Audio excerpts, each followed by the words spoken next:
hiji kekayaan berlimpah nu luar biasa. Ieu nu aing itu nu aing.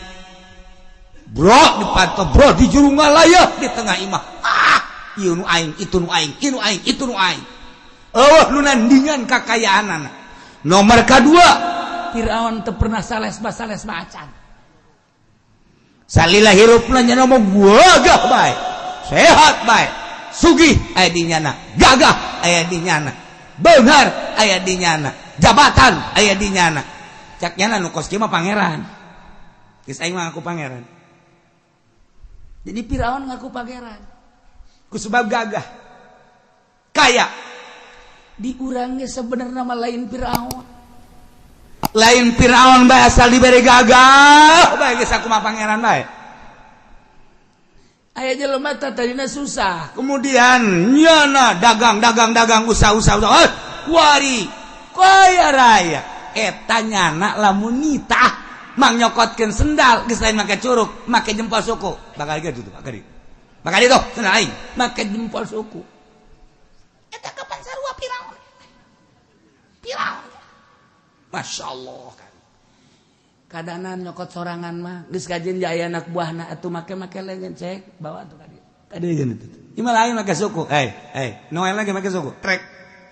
Kadegeun tuh sepatu aing. Jing suhun Gusti suhun. Mahalan sepatu jeung nyawa sia. Budak pohara amat sih. Teu nyawa sia aing pangeran. Sugih aya di Firaun, gagah aya di Firaun, jabatan aya di Firaun, nyana ngaku pangeran. Aing pangeran. Ku ego nyana ngaku pangeran. Aya deui kacaletot omongan tapi ku sadar-sadarna. Ieu mah sasadar-sadarna leuwih pohara sadarna sehingga Bismillahirrahmanirrahim.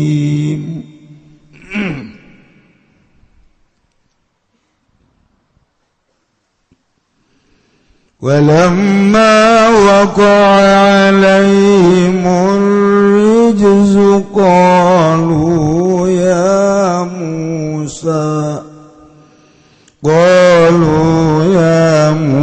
ad'u lana rabbaka bima 'ahida 'indak la in kashafta 'anna ar-rijza lanu'minanna lak وَلَنُرْسِلَنَّ مَعَكَ بَنِي إِسْرَائِيلَ Wallahu a'lam bimmaradi walamma waqalan semangsatun iba alaihim yatasalu fir'auna parizu siksa al-azabu tegasa siksa qalu maka ngucap ya ala fir'aun ngucap ila pada Musa uda'u ngadoa sira Musa lana kada ingsun sadaya rabbaka ing pangeran sira Musa bima ahida indak kalawan barang kang ngajanjiakeun ya Rabb indaka ing dalam sanding sira min kasbil azabi anna saking dan ilangkeun siksa saking sun sadaya aman lamun ngimankeun ingsun sadaya lain lamu qasamin utai kulam qasam kasyafta yakti lamun ngilangkeun sira anna saking sun sadaya rizaing siksa lanu minan laka yakti maka bakal ngimankeun temenan ingsun sadaya laka kadue sira wala nursilan lan yakti bakal nguculkeun ingsun temenan ingsun sadaya maka sumertan sira Bani Israil ing kaum Bani Israil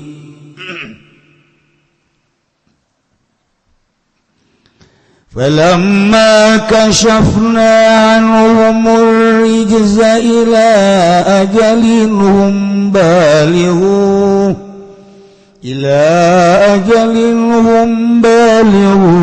idahum yankusun Allah alam bimaradi falamma kashafna maka samang-samang ngilangkeun isun agung bidu'ai Musa kalawan doa kangjeng Nabi Musa anu saking ahli Firaun ariza ing siksa ila ajalin maring waktuhum utawi alu Firaun baligo kang tumeka kabeh ing ajal izan kaget tarikala iki kasyafnahum utawi alu Firaun iku yang kusuna padang udar janji alu Firaun kabeh yang kuduna tegese padang ngalaludar ya alu Firaun adau min jazina alu Firaun wa yusruna lan tapi alu Firaun gawe ala kufri min atase kufri alu Firaun fantaqamna minhum fa'aghraqnahum fil yammi بأنهم كذبوا بآياتنا وكانوا عنها غافلين Allah alam bimuradi fantaqamna maka nyiksa ingsun agung minhum saking alu Firaun faghraqna maka ngeram ingsun agung ing alu Firaun fil yami dalam laut al-bahri tegese lautan al-mili tegese banyu kang asin biannahum kalawan satuna alu Firaun bisababi annahum kawabu kalawan sebab satuna alu Firaun iku pada ngagorokeun ya alu Firaun biayatina kalawan sakayat ingsun agung wakanu lanana ya alu Firaun ana saking ayatina ghafiluna iku kang lali kabeh la tadabbaruna tegese ora ngangen-ngangen ya alu Firaun kabeh ha ing ayat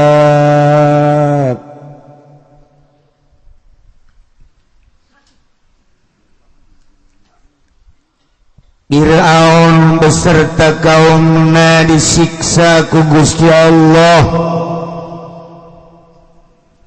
imimiti larang pangan waila nu pohara tetap masih kena buang kawarah tetunduk kana karasulan jeung kanabian kangjeng Nabi Musa alaihi Kangjeng Nabi Musa nyanggakeun ka Gusti Allah ka bangkawarahan Firaun jeung kaumna ku Gusti Allah dicoba diberi siksa 5 siksaan dahsyat fa arsalna alaihim at-tufana wal jarada wal qummala wad dafadi'a wadama ayatim mufassalat dibere banjir nu pohara dibere simeutan nu pohara dibere kutu tumak nu pohara bangkong ambalaya cai jara digetih sebagai tanda-tanda anu jelas karena kenabian kangjeng Nabi Musa alaihissalam tapi tetap fastakbaru wa kanu qauman mujrimin gumede sombong tetap teu percaya ka kangjeng Nabi Musa Masya Allah mahal hidayah numan tajak di dia walamma waqa'alaihimul rijz ketika terjadi kali-ali Firaun teh siksaan anu sakitu dahsyatna qalu ya Musa kaum Firaun teh dararatang ka kangjeng Nabi Musa mundur ka kangjeng Nabi Musa ngahayang-hayang supaya siksa na leungit ketika kaum kangjeng Nabi ketika kaum Firaun dibere banjiran nu pohara genangan air nulir teu beda jeung laut eta kaum Firaun datang ka kangjeng Nabi Musa dengan bahasa anu lemah lembut ya Musa Musa ud'u lana rabbak coba atuh ngadoa jang kami ka pangeran anjeun ya pangeran kami mah Firaun geus teu daya teu upaya boro-boro ngalengitkeun siksa pugunyana ge pangeran tersiksa lamun leungit dengekeun ku anjeun Musa la in kasafta anna rijza lanu'minanna wa lanursilanna ma'aka bani Israil. Lamun anjeun ngadoa ka pangeran anjeun dengan keyakinan anjeun ku pangkat anu geus dibikeun ku pangeran bima ahida indak iana kenabian anjeun ngadoa supaya dileungitkeun ieu siksa haju leungit dengekeun ku anjeun Musa lanu'minanna laka kami bakal ariman kabeh ka anjeun wala nursilanna ma'aka bani Israil jeung yakin kami bakal ngamanggakeun kaum Bani Israil deuk dibawa ka mana bae pan hebat jasa lain lalagaan pohara jasa bener cek Kangjeng Nabi Mas Musa kami mah tilok ngabohong sakali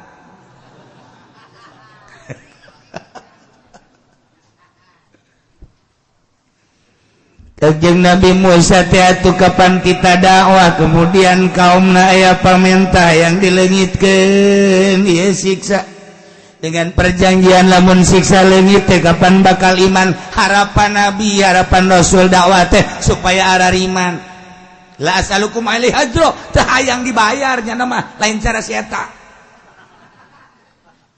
nu penting iman ngadoa Kangjeng Nabi Musa ya Rabbi Gusti Pangeran sakumaha Gusti uning bahwa kaum teh menta ka abdi lamun teu mah dileungitkeun ieu siksa ieu teh bakal ariman ka abdi sebagai rasul iman pangeran teh Gusti jeung kaum anu terbelenggu Bani Israil anu kuari dijadikeun budak ku raja Firaun teh geus dimanggakeun dibawa ka mana bae ge supaya salamet ieu mah abdi mangan sakadar mudah-mudahan Gusti ngaleungitkeun siksa Gusti. Kangjeng Nabi Musa ngadoa ke Gusti Allah seketika eta kene eta banjir teh leungit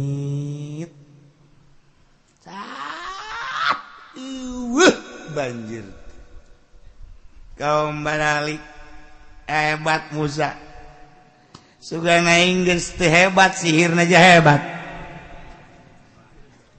nu tadina janji bakal iman tapi ternyata teu iman buang kawarah jasa tak kaum Firaun ku Kangjeng Nabi Musa ditungguan arariman nasa kumaha janggina tapi ternyata horenganan tetep teu iman Kangjeng Nabi Musa unjukkan deui ka Gusti Allah begitu unjukkan deui ka Gusti Allah ku Gusti Allah dibere siksa nomor kadua simet simet geus lain simet hiji dua lain puluh ratus ribu juta tambah simet teh triliunan datang ke geus teu bisa barang dahar saminggu kaum Firaun teh atuh unjukkan deui titahan Firaun ka Kangjeng Nabi Musa ku Kangjeng Nabi Musa atuh didoakeun deui ngadoa ka Gusti Allah sakumaha perjanjian tadi tapi ternyata setelah siksa tetep buang kawarah bae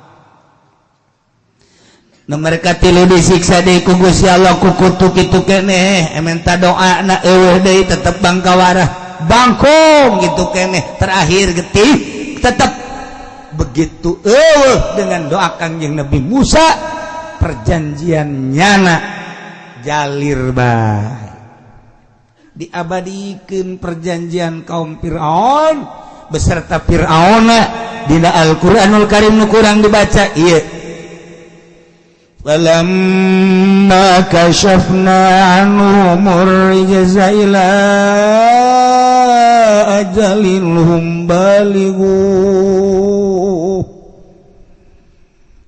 falamma kasabna barang Gusti Allah ngalengit-lengitkeun kana siksa dengan pelantaraan dua Kangjeng Nabi Musa siksa anu diturunkeun ku Gusti Allah ka kaum-kaum Firaun kemudian Kangjeng Nabi Musa ngadoa leungit ila ajalin hum datang ka masa anu nyana daratang kana eta masa yakni masana disiksa saminggu setelah saminggu leungit setelah leungit sabulan ke sabulan turunkeun deui siksa jebonggawan buang kawarah teu daek iman siksa deui saminggu ngadoa deui deui nang sabulan reda tetep teu arariman siksa deui ila ajalinhum balik kumaha tah setelah kuari geus siksaan idahum yang kufur siksa nama geus dieuweuhkeun ku Gusti Allah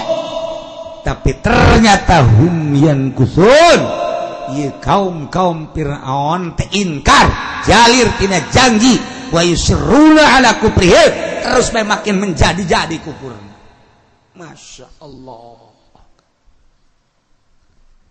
gitulah kaum Firaun kufurna terus bae anu luar biasa raja Firaun teh terus bae ngaku jadi pangeran teu kira-kira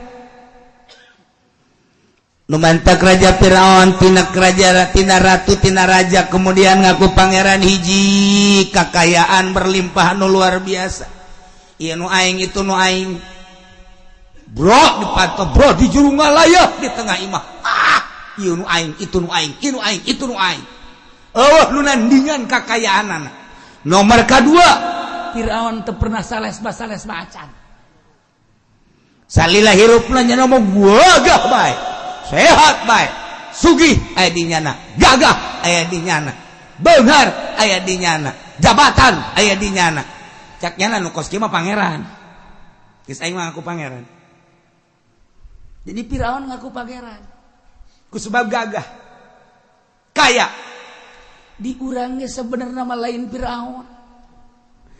Firaun bae asal dibere gagah bae geus aku mah pangeran bae aya jelema tadina susah kemudian nyana dagang usaha kuari kaya raya eta nyana lamun nitah mang nyokotkeun sendal geus lain make curug make jempol suku bakal gitu tuh bakal itu sendal aing make jempol suku eta kapan sarua Firaun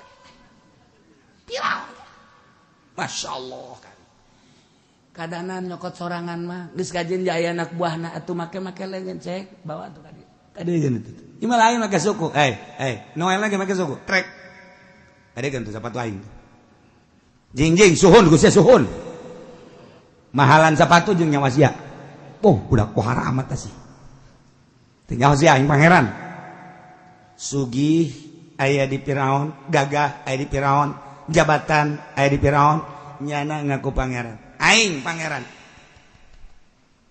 ku ego nyana ngaku pangeran aya deui kacaletot omongan tapi ku sadarna ieu mah sadarna leuwih pohara sadarna sehingga nanaon di alam dunia nu ayangan Allah doang ki halaj mah ngomong lagi anallah ulah Allah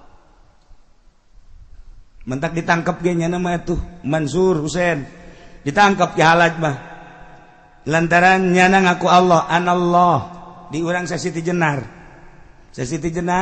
nyana ngaku Allah begitu dipanggil ku kitu wali sanga bejakeun Jenar tidak ka dieu cek Sati Jenar eueuh Jenar cek kana eueuh Jenar di dunia Allah bejakeun Allah kita ka dieu kitu cek wali sanga kunaon nyebut Allah aing mah Jenar tolol tuh coba geus Jenar jeung Allah eta ka dieu tandinganna wali sangat Allah jeung jenarna tidak ka dieu. Teh nyana nyebutkeun eueuh jenara ya Allah. Salah, nyana geus aya di makom fana. Nyana geus aya di dinya hese nyaritakeunana. Ya halajar bae. Anallah. Jadi lamun nyana ngaku Allah dengan sadar. Urangnya lamun datang ka sadar jasa bakal kos itu. Ngan aya nu kontrol anu teu kontrol. Sok gerage aya jelema ngadoa ka Gusti Allah ibadah. Asal penting mah ya Allah ya Rabbi hampura abdi. Nomor kahiji abdi hayang dihampura, nomor kadua abdi hayang deket jeung Gusti, nomor katiluna hayang dibere berkah ya hirup abdi. Beres. Ka penting ngadoa deui. Tahajudnya na beres tahajud ngadoa ya Allah ya Rabbi. Hampura dosa abdi nomor kahiji, nomor kadua abdi deketkeun ka Gusti. Supaya boga rasa nomor katiluna abdi supaya kahirupan teh berkah. Beuting kitu deui. Dapakur nya. Jol setan. Assalamualaikum. Waalaikumsalam. Saya anu salam teh ka deuleu setan. Cek setan. Manehna doa ya Allah ya Allah ya Allah. Unggal penting maneh ngadoa ya Allah ya Allah ya Allah. Aing mendek nanya bae ka siap pernah aya jawaban teh ti Allah. Henteu. Aisyah ibadah meureun geus belasan bahkan puluhan tahun aju ngadoa ya Allah ya Allah ya Allah ya Allah. Eta sia teu pernah dijawab betah. Nyaeta.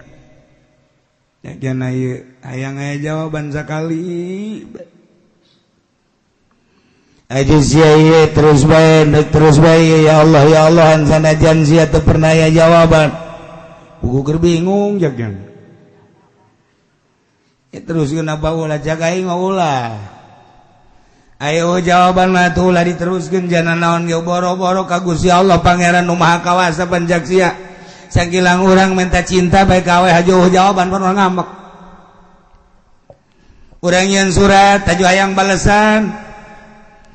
Cek urang teh kutunggu balasannya. Aku sangat menunggu dengan penuh kerinduan. Budak. Hajo eueuh jawaban ti eta awewe. Pan urang kesel cek setan teh. Cecep cinta bae dia kesel. Atuh ieu ka Pangeran cenah Maha Kawasa pan teu kadenge sora-sora najak. Nya atuh makan geus teruskeun eueuh pangeran mah eueuh atuh lah aing geus moal terus lah moal aya kos kitu mah jajan orang aing geus puluhan tahun atuh pangeran jan orang juga atuh ka aing mere jawaban sora ge atuh kumaha makan ajak setan tuh babaturan jeung setan mah kos kitu ya dek nyanare besare barang sare ngimpi kapangi jeung Kangjeng Nabi Ibrahim alaihis dina impian teh maneh wau ka kula henteu ieu Nabi Ibrahim masyaallah nu ai salat sok dibaca teh Allahumma sholli ala sayyidina Muhammad wa ala ali sayyidina Muhammad kama shallaita ala Ibrahim wa ala sayyidina Ibrahim eta ieu Ibrahim oh ditangkep dilepas hatur ulah kapanggih jeung Kangjeng Nabi Ibrahim. Aya naon ieu Kangjeng ka dieu? Aing nyaho di jero hate sia bimbang antara ayat Allah.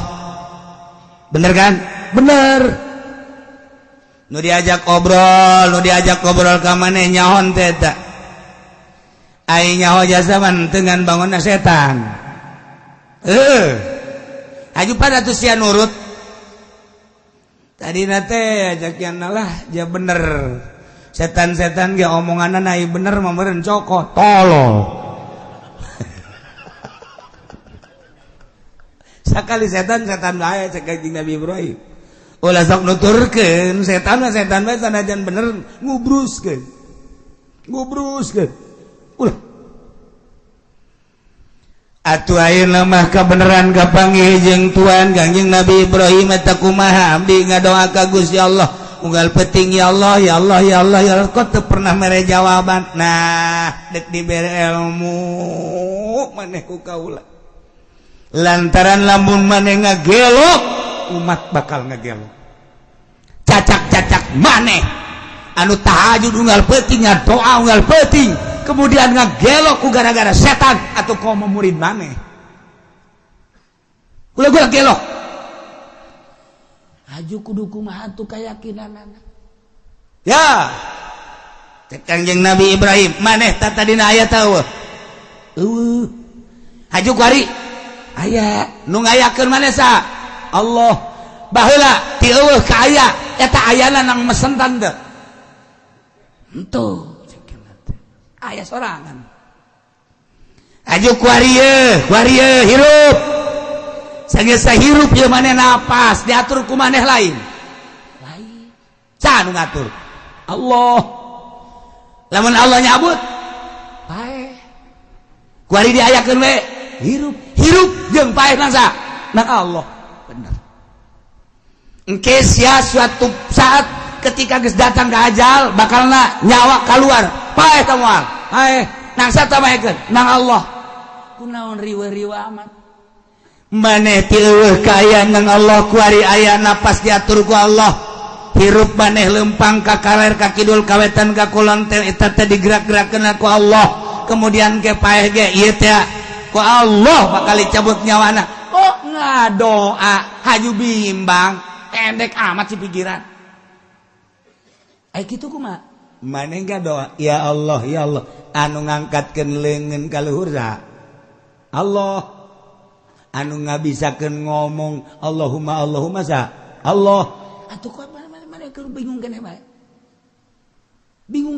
eta teh anu ngangkatkeun leungeun lain maneh Allah aju ngadoa Allahumma eta teh Allah bisa ngiceupkeun Allah aju aya sora nu ngadenge Allah terus dipagahan ku Kangjeng Nabi Ibrahim di jero ngimpi teh dipanggahan terus lantaran anu magahanana Nabi nyulusup ilmu kamaripatan cap ka jero hate Masya Allah cak jana bodoh-bodoh ting aing teh horenganan jaheuh ieu teh horenganan aing leumpang ge ku Allah cicing ku Allah ieu ngangkat leungeun ge nang Allah kuari ngadoa ge nang Allah atuh hese-hese teh berarti Allah teh aya di aing ilmu marifat asup ka jero teu hese horenganan lamun langsung anu nganasehatanana anu mere ilmuna Nabi nu mere ilmuna wali atuh langsung ka jero hate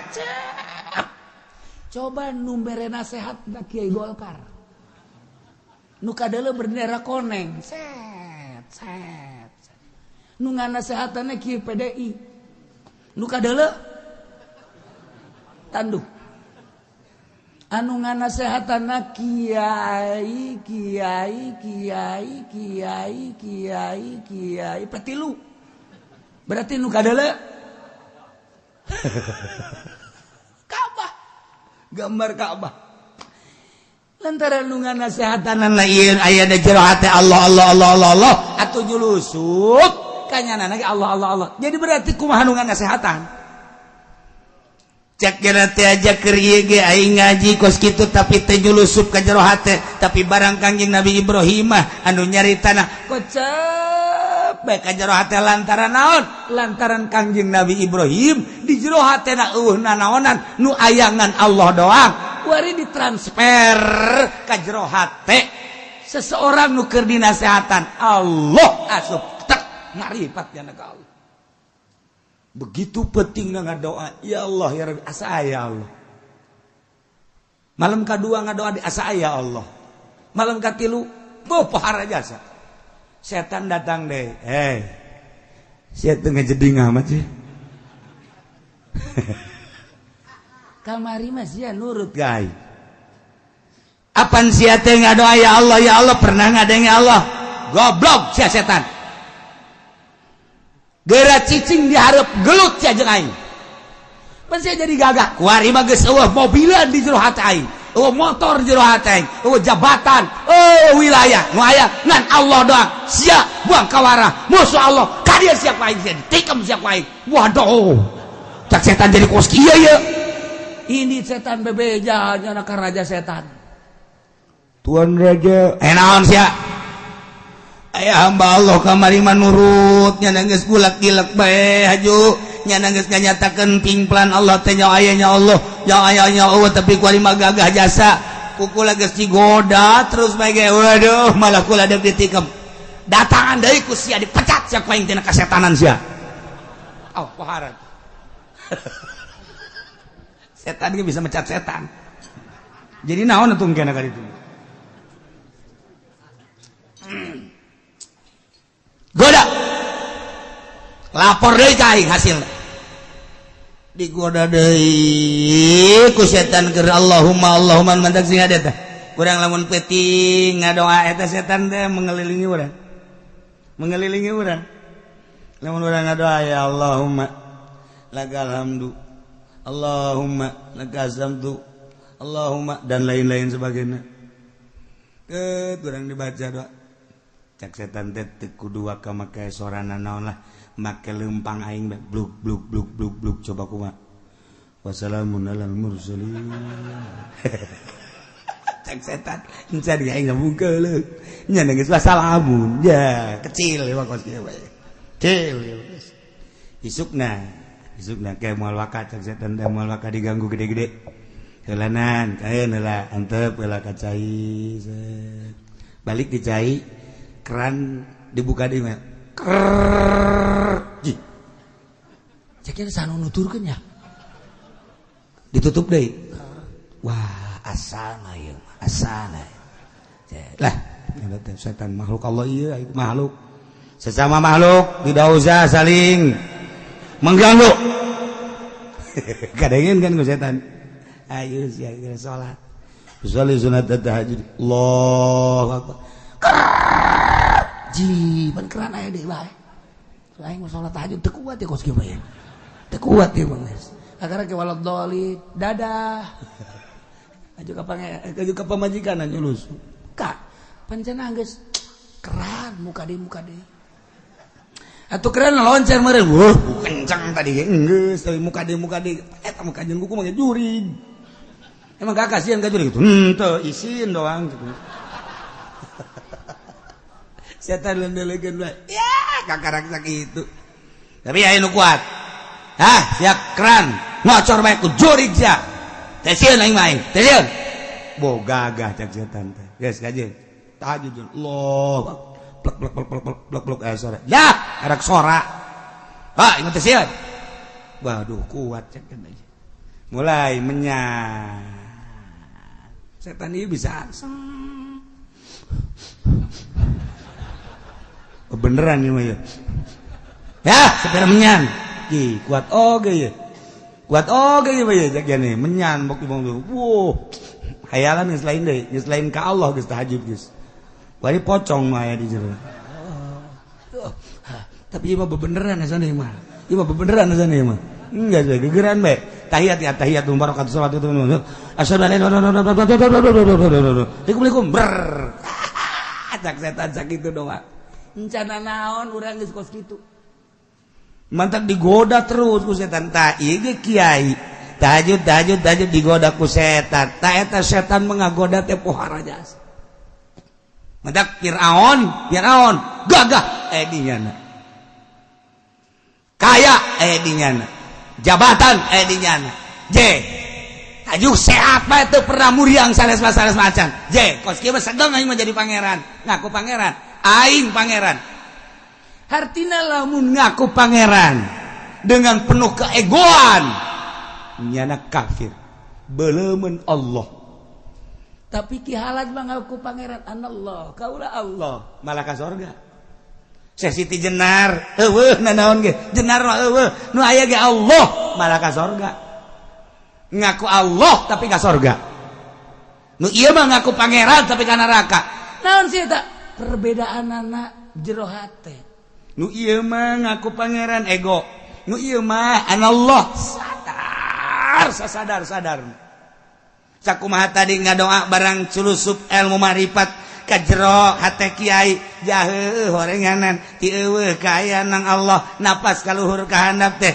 anu ngagerakeun na Allah urang diuk nang Allah urang nangtung nang Allah atuh berarti ieu ngangkatkeun leungeun teh moal bisa lamun lain ku Allah mah berarti Allah teh aya ngahiji jeung urang henteu anti ngahiji Allah sebab Allah mah qadim urang mah hadis misa atuh jeung urang anti misa Allah mah teu pernah Allah misa jeung urang kumaha sih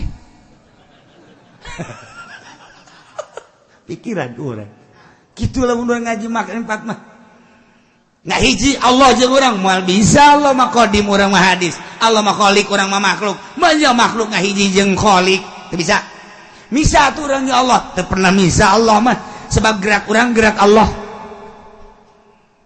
deuleu urang deuleu Allah atuh kumaha Allah mah disebut misah jeung urang teu disebut nyahiji teu ngan ketika urang diangkat jadi makrifat ka Allah nggak jadi kasampurnaan seakan-akan Allah aya cak Gusti Allah titipkeun aing di langit moal kuateun langit sebab langit buatan aing titipkeun aing di bumi moal kuateun bumi lantaran bumi teh buatan aing dek di mana bae moal meujeuhna aing mah tapi aing nyulusup ka hate jelema mukmin kakasih aing aya di hate hamba aing nu ku aing diangkat jadi wali aya Allahan wali Allah mantap berani perang teh sieunna naon nu di deuleuna Allah mantap musuh asal ngadenge Kangjeng Nabi Muhammad dek perang mah ge sabulan kele dek perang geus ngageter-geter ulah ka Kangjeng Nabi na asal ngadenge Sayyidina Ali geus nyoren pedang musuh geus sieun setan kasorban Sidina Umar kasorban sieun urang mah sorban urang dipake ulin ku setan nah sorban kiai mantep ye endahan diuk di luhur ieu udangna nu gede abe pajar wali urang setan diuk di luhur di dieu masyaallah dua sorbanna dua di dia hiji tilu di dia hiji kosong edan sia dipakai ulin ke setan masyaallah nah bangkawarana kaum Firaun teu daek iman ka Kangjeng Nabi Musa alaihi salam malah terus inkar kainkaranana anu leuwih menjadi-jadi tibatan memeh disiksa ku Gusti Allah. Kangjeng Nabi Musa nyanggakeun ka Gusti Allah ngadoa mangga Gusti sakitu ayana dakwah abdi teh diparentah ku Gusti tapi geuninganan kitu bae teh kaumna teh mangga nyanggakeun ieu kaum Bani Israil teh teu bisa kaluar tina belenggu penyiksaan Raja Firaun. Panjang bakal dongengna engke dihareup ieu mah ngan sakadar caritaan sebagai itibar doang nu ujungna fantaqamna minhum atuh ku Gusti Allah eta kaum Firaun teh disiksa berikut Firaun kumaha fil yammi fa'aghraqnahum fil yammi disiksa ku Gusti Allah melalui laut. Panjang dongengna disingkat heula di dieu mah ieu mah keur carita kaum-kaum nu bangkawara akhirna Kangjeng Nabi Musa merangan Firaun Raja Firaun nyerang ka Kangjeng Nabi Musa Kangjeng Nabi Musa diudag ku Raja Firaun mun urang pernah ka Mesir kemudian urang ningali kaayaan negara Mesir didinya ningali lautan anu pernah Kangjeng Nabi Musa diudag ku Raja Firaun anu langsung lumpat ke negeri Yordan Laut Merah urang bakal neuli jadi lamun urang ka Mesir terus ka Yordan eta lautna eta urang cicing di sisi laut Laut Merah didinya urang dahar merenung laut ieu nu baheula nyingkap nyaho ta urang tah Kangjeng Nabi Musa diudag ku Raja Firaun kabeneran Firaun kan jelema pinter asana asana bahaya cek Firaun tapi terus bae diudak datang ke laut pinggir laut kaum ngajoak kabeh ieu urang kudu kumaha ieu urang kumaha tenang cek Kangjeng Nabi Musa Gusti Allah bere instruksi ka Kangjeng Nabi Musa gebukeun eta tongkat teh mun ngomong Kangjeng Nabi Musa mah aso tongkat tapi cak Allah mah lain tongkat orai mata kamu hakikat mah kos gitu lamun urang nyaritakeun Sidina Umar kafir waktu eukeur itu Sidina Umar jadi jawara cak Allah mah nyana teh bakal jadi mukmin anu luar biasa keimananana urang mah nyebutna kafir ka Sidina Umar teh masyarakat teh tapi cak Allah mah mukmin sejati beda cak urang pandangan urang nu teu nyaho ka ilmu hakikat jeung cak Allah ieu Kangjeng Nabi Musa nyebutkan aso tongkat cak Allah lain tongkat Musa orai nu dibawa ku sia mah jadi beda urang cak Allah cak urang cak Allah beda nah peupeuhkeun tongkat peupeuhkeun tak belah laut wah kaum Kangjeng Nabi Musa Kangjeng Nabi Musa jeung kaumna berangkat nyebrang di Laut Merah tinggal Raja Firaun teu ieu mah laut ieu kan negara aing nyaho ieu laut ajeun kumaha ge mending balik deui mah cilaka aing Musa mah kan hebat biasa sihirna caknya jeung aya di non kitu jero hatena bahwa Musa teh sebenarnya rasul aya kos kituan Firaun aya kos kituan tah ya nama emang jelema hebat cakna aing mah balik deui lah begitu dek balik deui Allah ngutus malaikat Jibril jeung malaikat Mikail malaikat Jibril anu jadi kuda malaikat Mikail anu numpakan kocek Firaun naik kudana kuda lalaki anu hebat ieu malaikat Jibril ngarupa kudana Bika dia datang aya bae dihareup dek lantaran dek belok deui jadi dihareup teh masyaallah iya kikian tek eta Firaun teh ngabalikeun lesna balik sia tiraekeun sebab eta malaikat Jibril teh kuda ngarupa kuda Nabi Kang eta buntutna diacungkeun ka luhur jadi eta kuda Firaun teh lain neuleuh jalan neuleukeun eta empeu-empewan poho eta kuda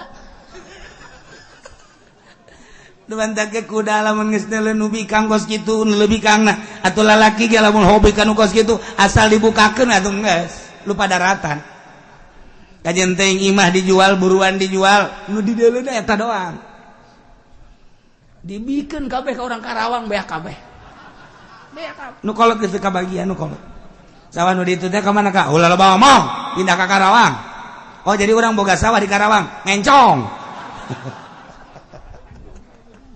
beak kabeh mobil teh ka mana ka bawa ke Karawang kabeh mobil Karawang motor Karawang sawah Karawang masyaallah pohara jasa teh urang Karawang betah salila aya mah kitu bawa di asal geus eueuh bae haju bae mulai kita balik geus ka dieu tah ieu ge kitu atuh malaikat Jibril ngagodana pinter jasa ku buntut dikitu-kitu namri jasa panamri aja meureun nyana ngarupa meureun lain deui barangna tuh tinggal kuda Firaun bae sial cak Firaun ieu kuna aya-aya bae deui ka bawa ku kuda eta terus ka laut padahal mah embungeun Firaun embungeun geus kikituan eta lesna geus kituan balik tet kabeh kuda kitu deui set dicilakakeun ku Allah mah babari langsung ka laut begitu ka laut Kangjeng Nabi Musa geus nyebrang Firaun mah brus jeung kaumna wabeh dikerem ilah siksa terakhir ku bangkawarah antagumna minhum faghraqnahum fil yam ukamin wagung disiksa Firaun beserta kaumna faghraqnahum maka kami ngerem ka Firaun jeung kaumna fil yam di Laut Merah laut anu pohara jasa cai nasim bi annahum sayyana Fir'aun berikut kaumna bi sababi annahum kadzabu bi ayatina sebab ieu Fir'aun kaumna wabah ngabohongkeun bi ayatina ka ayat-ayat kami nu agung wa kanu anha ghafilin bari nyana paroho ka aing teu pernah berpikir bahwa nyana teh diciptakeun ku aing gas sikat ku aing beak kabeh bae cek sakal mah Firaun begitu kakerem maca syahadat asyhadu an la ilaha illallah wa asyhadu anna Musa rasulullah eta Firaun cek sakal kulantaran manehanana di jelema pinter Firaun mah lain lalagaan tetapi begitu manehna hendak maca syahadat dibere hese ku Gusti Allah aya kertek di jero hatena mah aya tapi Firaun teh bener Allah teh jeung pangeran bener tapi tetep teu bisa akhirnya digulung ku cai watunggus ampul-ampulan ribuan jelema puluhan ribu beak kabeh berikut jeung Haman berikut jeung tentara-tentarana kaum-kaumna beak kabeh anu disalametkeun jasadna jasad Firaun sebut mumi kuari aya jasad aslina di balsem di Mesir jadi orang mun ke Mesir orang bisa langsung neuli jasad Firaun di zaman Kangjeng Nabi Musa ka dieu sabaraha ribu tahun dihitung kahitung ku ahli falak kahitung teh geus aya hitungan-hitunganana hitungan ti Kangjeng Nabi Musa ti Kangjeng Nabi Musa kan telila terus Kangjeng Nabi kitu kabelah dieuna diangkat Kangjeng Nabi Isa jadi eta tadi perhitungkeun ti Kangjeng Nabi Musa alaihissalam ka Kangjeng Nabi Isa eta teh ngan saukur 2500 tahun 2500 tahun terus ditambah 500 tahun masa patrah jasakeun Kangjeng Nabi Isa mah jadi kuari urang 1000 2000 sabaraha 2015 tambah 2500 jeung 500 tahun berarti 3000 jeung 2000 5000 tahun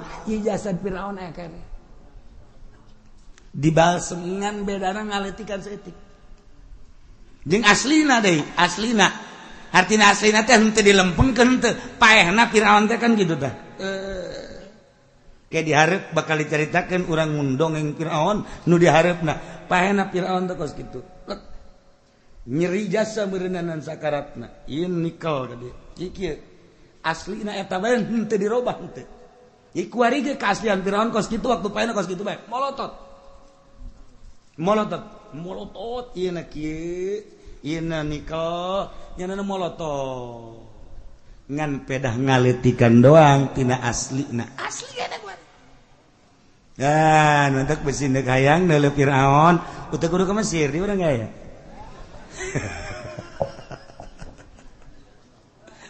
keur ieu dibawa ke Jakarta jadi rame atuh mumi dibawa ke Jakarta dek nanaonan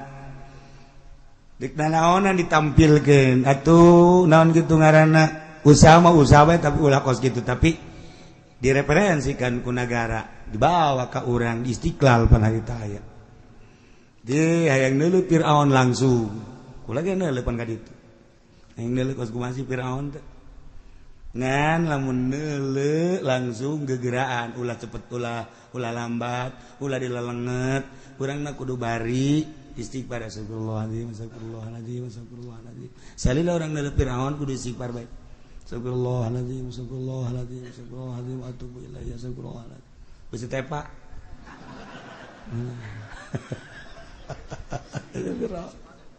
Masya Allah kuari diamankan di Mesir netete Firaun asli jadi 5000 tahun aya deui nu nganyatakeun 4000 tahun ieu mah keur carita 4000 atau 5000 tahun berarti nyata Firaun aya nu mantak ketika orang Amerika kunjungan ke Mesir kemudian diteliti kunyana terus sejarahna dibuka lobalah nu asup Islam orang Amerika, orang Inggris, orang Jerman dibuka lebar-lebar Mesir makan daerah turis Mesir, Yordan dibuka jadi nyana mah memang penghasilan teh nu gegedena mah ti tamu Mesir, Yordan nu gegedena anu asup ka nagara adalah tamu ngalir tamu-tamu ka Yordan ke Mesir sebab eta loba peninggalan-peninggalan karuhun baheula di Mesir eta aya mumi aya Firaun kemudian di Yordan eta aya gitu peninggalan-peninggalan di zaman Kangjeng Nabi Syuaib alaihissalam loba mentak terus tamu teh ke Mesir ke Yordan ke Mesir ke Yordan loba luar biasa penghasilan terbesar dua negara eta ti tamu-tamu. Nah iyalah dongeng tinggal urang ngalanjutkeun tentang kaum Bani Israil anu geus salamet ku ari nyebrang jeung Kangjeng Nabi Musa alaihis salam wa aurasnal qaumal ladzina kanu wallahu a'lam bissawab. Bismillahirrahmanirrahim wa kana 'ata'ul kharasan lanana sapakai apa kang bangsa Khurasa Iran radhiyallahu ta'ala anhu muganilar belu sallallahu ta'ala alaihi wa Allah anhu saking apa ya guru ku ngucap ya apa jab ngucap ing lapan iza kana khamsun tatkala tinemu apa kang lilima maka bukti apa kang lilima idza akalur riba kana al-khasab wa zalal tatkala marangan ya kaum ing riba maka tinemu apa amblas lan gempa bumi wa idza jara al-hukamu qahatal madar lan tatkala lacut sapa pirang-pirang hakim maka qahatal mataru maka katahan apa udan wa idza dhahara az-zina wa 'alanu bihi kana al-maut dan tatkala lahir apa zina lan ngalahirkeun ya kaum bihi kalawan zina kanal mautu maka tinemu apa maut wa kasaru fil nas lan akhiya wa kasura lan akhiya maut ing dalam manusia wa idza muni'atiz zakat halakatil masyah lan tatkala dan cegah apa zakat maka rusak apa ingon-ingon wa idza ta'ada 'ala ahli dhimmah kanatid daulat lan tatkala ngaliwatan batas yasi wong ala ahli dhimmah ing atas ahli dhimmah kanatid daulatu maka tinemu apa kakawasaan ahli dhimmah cek Kiai Atha al-Khurasan radhiyallahu ta'ala jarioskeun kecapan ti Kangjeng Nabi urang Kangjeng Nabi Muhammad sallallahu alaihi wasallam mengenai fitnah idza kana khamsun di mana terjadi nulima bakal bukti nulima hiji idza akalur riba di mana kaum loba ngadahar barang riba maka bakal terjadilah ambles bumi jeung gempa-gempa bumi. Kuari mana nu teu riba? Urang kuari dagang nyokot duit di bank make bunga riba. Urang kuari melim kendaraan melalui bank make bunga tetap riba. Deposito urang di bank di arahan ku urang bunga-bunga na tai riba. Masalah naon ku ari ribaan urang meuli imah kreditan riba. Kendaraan kredit riba. Urang dagang disuplai aya bungaan tetep riba ngadagangkeun barang-barang Cina sigana urang teh dagang mulus padahal mah urang keur gupak dina riba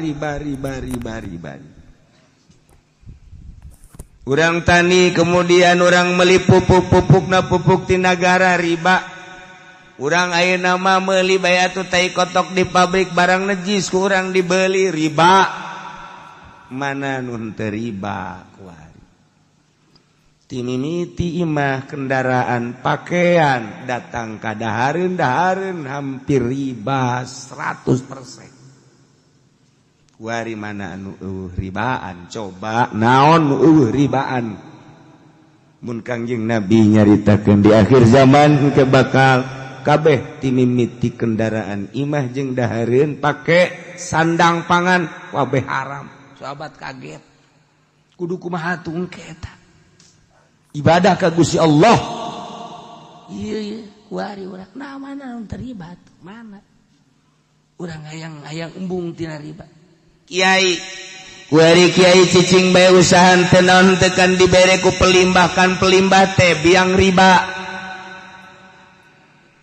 Kuari kiai cicing bae kemudian dibere ku pamarentah disumbang ku pamarentah pan pamarentah mah juri riba. Urang dibere kuari ku petani rada deureus petanina anu bisa mah rada deureus tapi petani kapan ai petani gede mah surubukna dan lain sebagainya geus riba malulu urang dibere ka kiai-kiai nu cicing bae nyesep kana urusan riba. Mana nu teu riba? Iyalah ketika kaum-kaum manusia ngadahar barang riba tunggu bakal terjadi khasaf wazzalal gempa-gempa ambles geus puguh urang ngadenge tsunami 250.000 sakali nu maot padang geus teu kacaritakeun sabaraha puluh ribu nu maot datang ka teu kanyahoan kuburanan. Di Sukabumi di Cianjur ambles hese dicokotna deui. Tsunami Pangandaran sabaraha ribu manusia. Yogyakarta gempa. Kamari Garut banjir teu kacaritakeun sabaraha ratusna lantaran urang dibere informasi nu dangkal ku pamarentah. Padahal sabaraha ratus imah jeung sabaraha ratus personil manusia. Parae.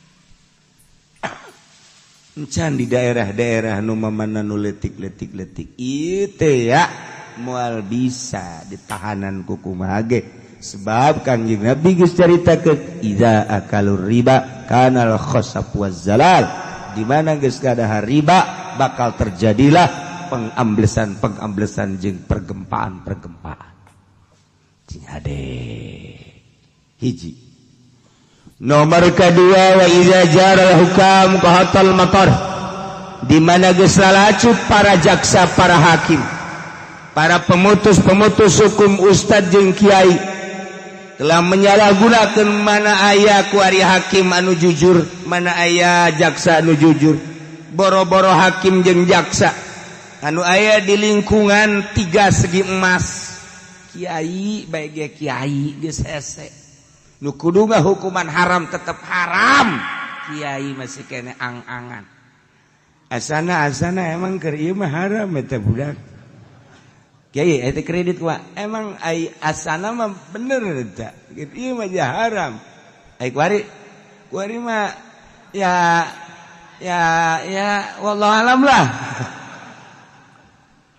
baheula sepakat boga bang haram kitabna eta kene masalahna eta kene kok ganti tahun ka dieu urang kababawa ka ditu masyaallah karim tinggal tunggu qahatul matar ditahan bakal hujan dina ayana hujan teh jadi kabarokahan biasana turun hujan teh sejuk tiis tapi ieu mah turun hujan keur hujanna ge urang hareudang keneh bae baheula mah turun hujan teh jararadi segala rupa jadikeun kasuburan anu pohara kuari mah turun hujan aya aturan tatangkalan di hujanan garing model kuari iyalah akibat pemutus hukum anu henteu jujur. 2 nomor katilu wa idza zahara zina wa alanu bihi kana al maut wa kasura fil nas di mana-mana lahir zina bahkan kaum teh geus ngalohirkeun nembrakeun kana zina maka bakal kapanggih engke di kaum paeh-paeh jeung loba pararaeh ngadadak kuari jelema teh baheula mah kakara rerendengan bae rerendengan ge isin bae urang kampung ka Jakarta balik bareng jeung awewe teu wani rerendengan ja isin ku urang lembur masih kena aya adab tapi kuari masya Allah geus lain rerendengan deh silih pacok di jalan Masya Allah. Geus kasih, geus isin buat. Budak ngora anu bodoh mah masih keneh rada leuheung, lain berarti halal, lain berarti menang leuheung, masih keneh menggebu syahwatna jeung nafsuna. Tapi pan kuari mah urang ngadengen naudzubillah summa naudzubillah min dzalik.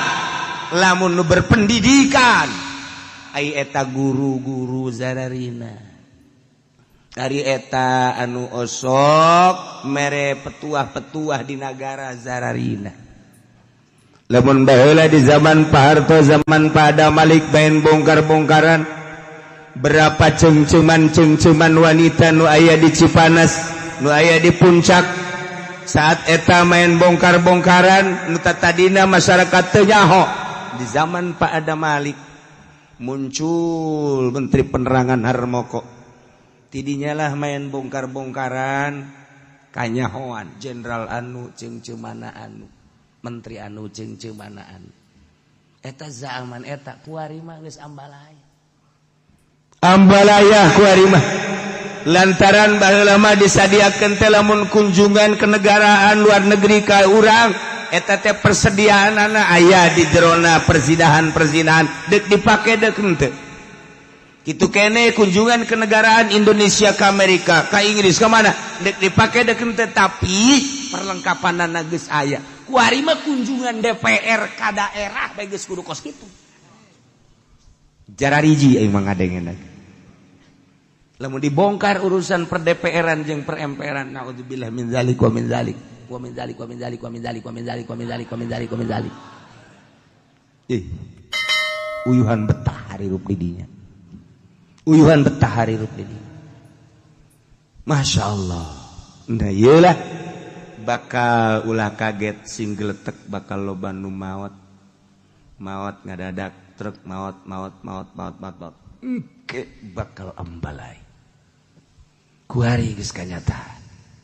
Wa idza muliyatiz zakat di mana teu daek zakat jalma halakatil masyah bakal rusak sato-sato hewan lantaran eueuh kajujuran kan manusia. Kalimah wa idza ta'adda ala ahli dhimmah di mana berlebihan terhadap ahli dhimmah.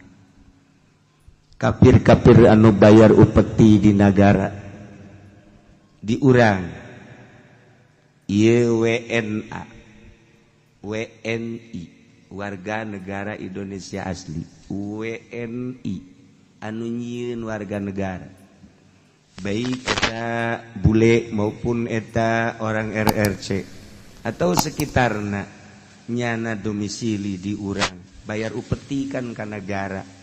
Ketika urangna berlebihan terhadap manehanana dimomoy ku urang sehingga dengan kamomoyan negara urang nyana bisa laluasa di urang bergerak perekonomian, bahkan lain sekedar perekonomian nyana bergerak perpolitikan mengalahkan pribumi. Iyalah akibat ta'ada ala ahli zimmah, orang pribumi na ngamomoy ahli zimmah karena tidaulah kekuasaan bakal dicekel ku jelema-jelema kafir. Urang kene nu salahan datang nyana mawa duit ka DPR diterima, nyana bisa laluasa gerak, nyana datang ke atasan diterima, atuh kan laluasa. Boro-boro eta deui dewan jeung pemerintah dibawakeun ka golongan ka organisasi Islam diterima, atuh nyana leuwih laluasa gerak. Maka lain sekadar perekonomian kuari nu dikuasai ku ahli zimmah yane kafir, bahkan perpolitikan geus dikuasai ku nya. Akibat urangna lengah. Kunaon atuh mun cara lalayangan terus bae diulur. Hanya sekedar sebuah kendaraan, hanya sekedar sebuah penghargaan, hanya sekedar sebuah dunia, tapi acak-acakan makan kabehan. Iyalah lamun jelema geus berlebihan terhadap ahli zimmah yakni kafir-kafir kana tidaulah bakal ayalah kekuasaan dikuasai ku kafir. Baheula mah masih kene terpimpin di zaman Pak Harto teu bisa gerak. Nyana silakan perekonomian gerak hanya sebatas ekonomi. Tetapi aya aturan-aturan main. Setelah dibuka blak kuari, geus bara runcul kafir-kafir nu jadi bupati, jadi gubernur. Urang geus teu berdaya kuari. Akibat urangna keneh, lunak ku dunia, lunak ku dunia, lunak ku dunia. Tinggal diperhatikan ku urang ka hareup. Lantaran negara makin bok-brok, negara makin kacau, negara makin amburadul. Lain eueuh di luhur teh anu barisa ngaji, lain eueuh di luhur nu talar Quran, tetapi naon hartina Quran ditalar lamun eueuh mangpaatna jang negara. Naon hartina kapinteranana seorang menteri lamun kamangpaatana teu karasa ku urang. Naon hartina sebuah organisasi Islam lamun memang teu karasa ku urang. Mana atuh ieu napas-napas Islamna?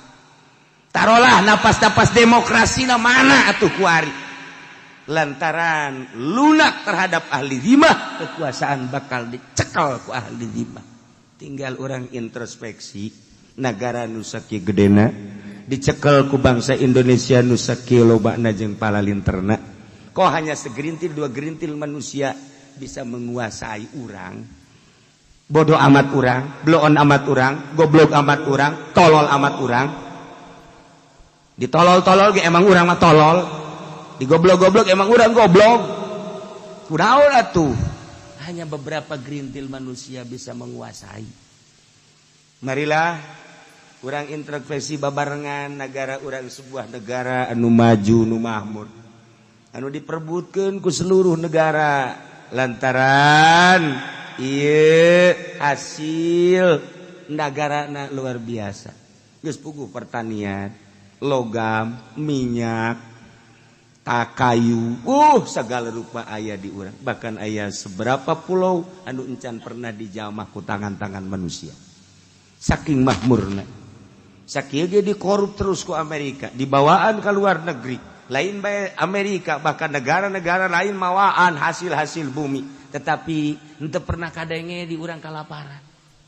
Henteu pernah urang seakan-akan nyabodokeun, mengabaikan sabodolah. Tetapi lamun geus menguasai negara, berarti kan gede dicaplok ieu negara urang. Urang berpikir. Nayilah wa iza ta'adda ala ahli dhimah kanatid daulah. Cekangjing Nabi di mana dibere embar, jelema geus sumuhun dauh berlebihan terhadap ahli dhimah sehingga urang teh bertekuk lutut. Kanatid daulah, kekuasaan bakal dicekal ku ahli dhimah. Na'udzubillah min zalik wa min zalik.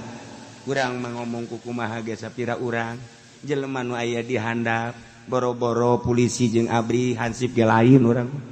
Boro-boro budayawan urang mah puguh ngaji ge sapira ieu mah jeung jelema frustasi mah lulu kabeh.